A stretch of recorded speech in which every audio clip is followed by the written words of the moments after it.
नमस्कार बच्चों, मैं घनश्याम यादव भैरव बाबा की नगरी आजमगढ़ से ट्रिकी मैथ सार्थक चैनल में आपका स्वागत करता हूं। आप रियल नंबर का चैप्टर 1.1 पढ़ चुके हैं। आज आप चैप्टर 1.2 पढ़ेंगे। जो बच्चे 1.1 चैप्टर नहीं पढ़े हैं वह प्लेलिस्ट में जा कर के वह पढ़ सकते हैं। चलिए शुरू। क्वेश्चन नंबर 4 में देखिए क्वेश्चन नंबर 4। तो क्वेश्चन नंबर 4 में दो संख्याएं दी गई हैं 306 और 657 और इनका एचसीएफ है। एचसीएफ दिया है 9 और एलसीएम ज्ञात करना है। तो देखिए दिया है क्वेश्चन नंबर 4 दिया है, इसका सलूशन देखिए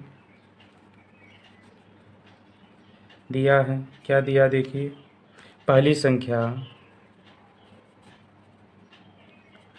संख्या दी गई है 306, दूसरी संख्या दी गई है 657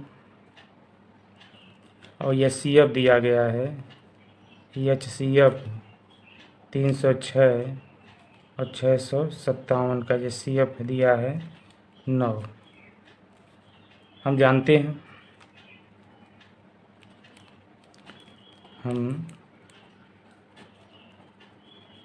हैं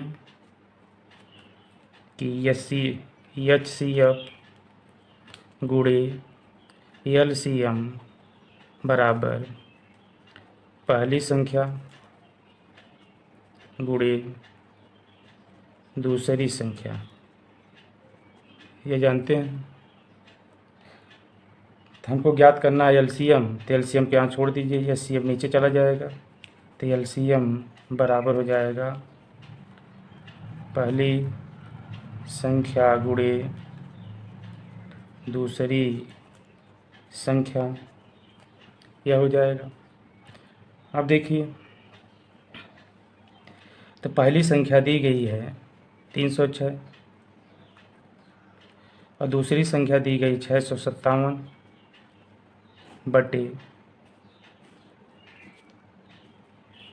ये सी एफ इसके नीचे जाएगा ये बटे ये सी एफ क्या दिया देखिए 9 दिया है, तो यहाँ 9 लिखेंगे।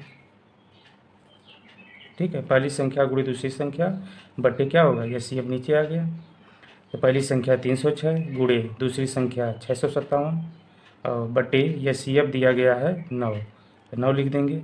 9 से काट दीजिए, 9 3 27, 9 चौको 36, आ गया 34 गुणे 657। अब 34 गुणे 657 आ गया। अब 34 और 657 का मल्टीप्लाई करेंगे तो इसका मल्टीप्लाई आएगा 22,338, 22,338, 22,338, ये आंसर आएगा। ठीक है, देखिए क्वेश्चन नंबर 5, जांच कीजिए कि क्या किसी प्राकृतिक संख्या n के लिए संख्या 6 की पावर n अंक 0 पर समाप्त हो सकती है।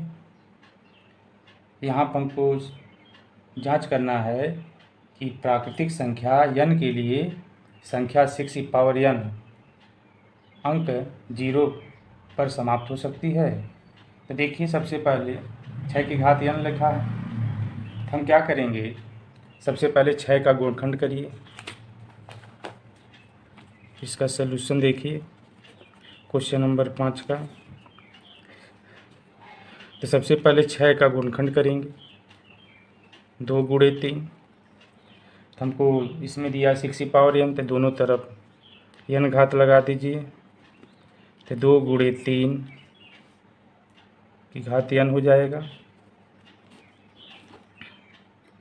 चूँकि हम जानते हैं कि कोई भी धनात्मक संख्या जब 0 पर समाप्त होती है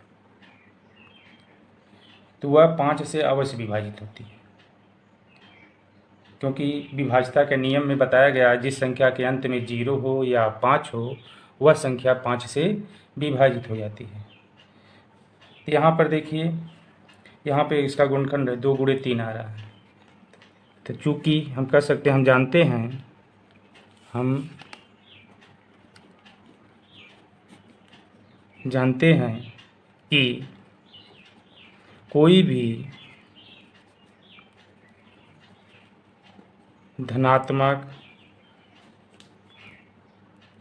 संख्या जो शून्य पर समाप्त होती है, जो शून्य पर समाप्त होती है, वह 5 से विभाज्य होती है। वह 5 से विभाज्य होगी। वह 5 से क्या होगी? विभाज्य होगी। परंतु देखिए यहाँ पर, परंतु 6n के अभाज्य गुणनखंड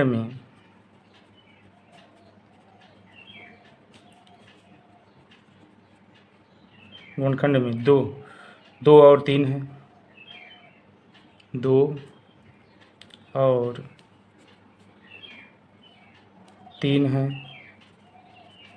देखिए, इसका जो 6n का भाग गुणनखंड किए हैं, तो इसमें क्या आ रहा है? 2 गुणे 3, 2 गुणे 3 आ रहा है। इसमें 5 कहीं पे है? कहीं पे नहीं दिखाई दे रहा है। 2 और 3 है, 5 नहीं है। 2 और 3 है, 5 नहीं है। अतः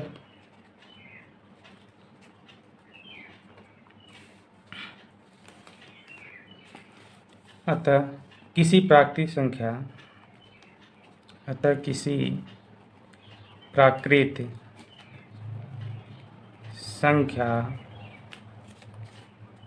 n के लिए, प्राकृत संख्या n के लिए संख्या 6n अंक 0 पर समाप्त नहीं हो सकती। समाप्त नहीं हो सकती। ठीक है, चलिए अगला क्वेश्चन देखते हैं। देखिए, प्रश्न 6 दिया है, व्याख्या कीजिए कि 7 गुणे 11 गुणे 13 प्लस 13 और 7 गुणे 6 गुणे 5 गुणे 4 गुणे 3 गुणे 2 गुणे 1 प्लस 5 भाज्य संख्याएं क्यों हैं? इसको व्याख्या द्वारा बताना कि यह भाज्य संख्याएं क्यों हैं। तो देखिए इसका सलूशन, क्वेश्चन नंबर 6 का पहली संख्या दी गई है। पहली संख्या 7 गुणे 11 गुणे 13 प्लस 13। इसमें देखिए 13 कॉमन मिल रहा है। यह पहला पद है प्लस यह दूसरा पद है। दोनों पद में 13 क्या मिल रहा है? कॉमन। 13 कॉमन लेंगे तो 13 से भाग करेंगे पहले पद में, 13 डिवाइड हो जाएगा, बचेगा 7 गुणे 11 प्लस दूसरे पद में इसी 13 से भाग करेंगे, 13 कम 13 1 आएगा। ठीक है, तो देखिए यहाँ चूँकि यहाँ 13 एक गुणनखंड है, 13 ये क्या है? गुणनखंड, क्यों 13 गुणे आया है, यह पहली संख्या का क्या है? यह गुणनखंड हो गया 13। इसलिए दी गई संख्या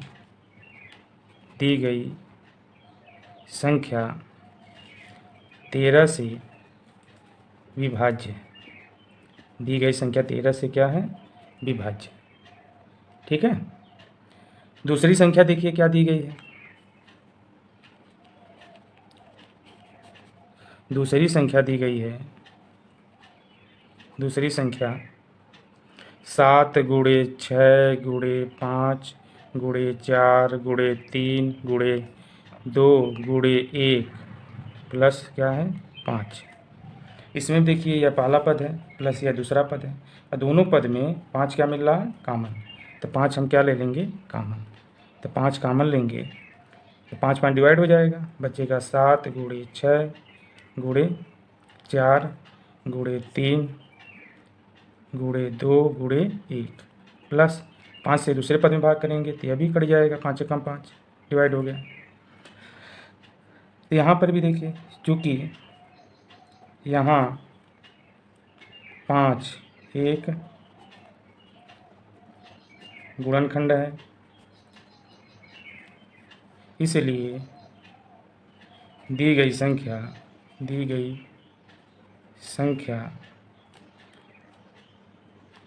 5 से विभाज्य होगी, विभाज्य है, 5 से क्या होगी विभाज्य है। ठीक है, अतः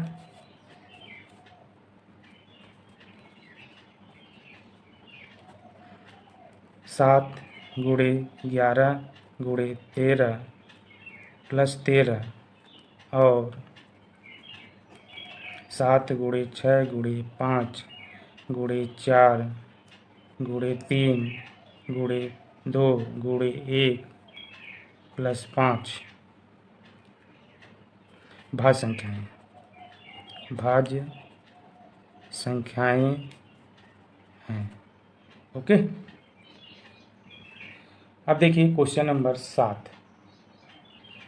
देखिए 7 दिया है, किसी खेल के मैदान के चारों ओर एक वृत्ताकार पथ है।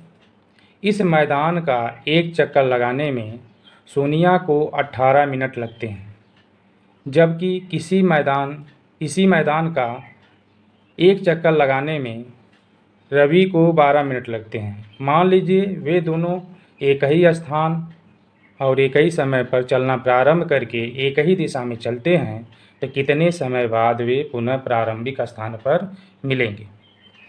तो देखिए प्रारंभिक स्थान पर मिलने के लिए हमको 18 और 12 मिनट जो दिए गए हैं, तो 18 और 12 का एलसीएम ज्ञात करना पड़ेगा। तो सबसे पहले हम क्या करेंगे 18 और 12 का एलसीएम ज्ञात करेंगे। देखिए क्वेश्चन नंबर 7, तो हम क्या करेंगे 18 और 12 का एलसीएम ज्ञात करेंगे। सोल्यूशन देखिए क्वेश्चन नंबर 7 का 18 और 12 का एलसीएम ज्ञात करेंगे प्रारंभिक स्थान पर मिलने के लिए। तो सबसे पहले 18 को विभाजित करिए, 2 से विभाजित करेंगे 2 9 18, 3 से विभाजित करेंगे 3 तरीके 9, 12 को विभाजित करिए तो 2 से विभाजित करेंगे 2 छक्का 12, फिर 2 से विभाजित करेंगे 2 तिहाई 6, तो 18 बराबर आ गया 2 गुणे 3 गुणे 3, तो इसका भाज्य गुणनखंड हो गया ये 2 गुणे 3 का वर्ग, समीकरण नंबर 1। अब देखिए 12 का अभाज्य गुणनखंड आ गया 2 गुणे 2 गुणे 3, तो इसको लिखेंगे 2 का वर्ग गुणे 3, समीकरण नंबर 2 हो गया। अब इसमें देखिए एलसीएम निकालेंगे 18 और 12 का एलसीएम बराबर, 18 और 12 का एलसीएम निकालेंगे तो अभाज्य गुणनखंडों की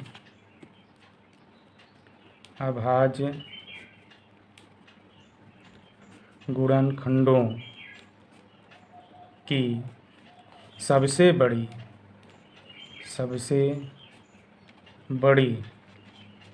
अभाज्य गुणनखंडों की सबसे बड़ी घातों का गुणनफल।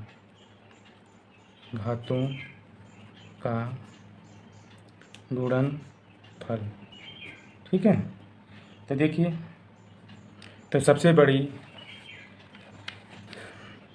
अभाज्य गुणनखंडों की सबसे बड़ी घातों का गुणनफल, तो समीकरण 1 और 2 में देखिए, समीकरण 1 में देखिए यहाँ 2 लिखा है और समीकरण 2 में देखिए यहाँ 2 की घात 2 है, तो 2 की सबसे बड़ी घात 2 हुई, तो ये हो जाएगा 2 का वर्ग गुणे अब देखिए समीकरण 1 में अभाज्य गुणनखंड 3 का वर्ग, यहाँ 2 घात है 3 की, और दूसरे समीकरण 3 की देखिए 1 घात है, तो सबसे बड़ी घात यह हो गई 3 की घात 2, 3 का वर्ग, या 3 का वर्ग ले लेंगे, आ जाएगा 2 का वर्ग 4 और 3 का वर्ग 9, और 4 और 9 का गुणा कर देंगे तो 4 9 36। अतः